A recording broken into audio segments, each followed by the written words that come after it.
With the news of a new Blade film being announced by SJW Marvel Disney, I thought it would be a good idea to review the original Blade trilogy.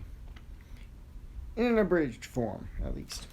Blade is a half-human, half-vampire, along with his mentor Whistler as they hunt down and kill vampires.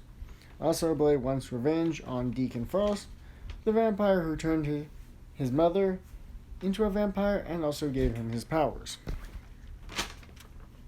Frost, meanwhile, is also trying to find an ancient blood god who also gives him godlike powers. He defeats him and also basically kills Blade's mentor Whistler, who then commits suicide.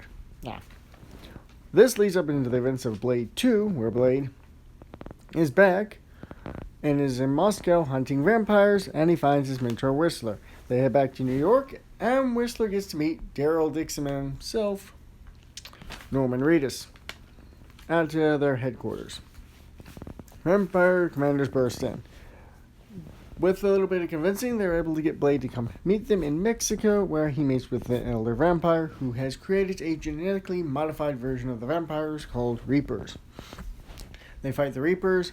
Turns out that Daryl Dixon was a bad guy all along, and they end up fighting it out with mostly the vampires and the Reapers being exterminated.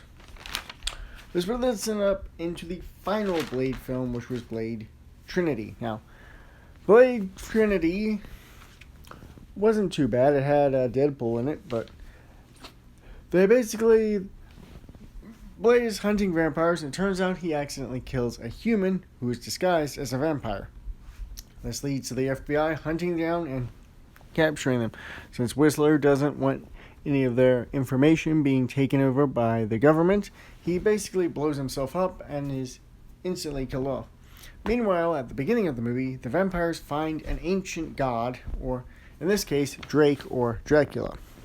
They bring him back, he starts feeding on people, and then they use a special virus to kill him, thus making the first true immortal god vampire be exterminated.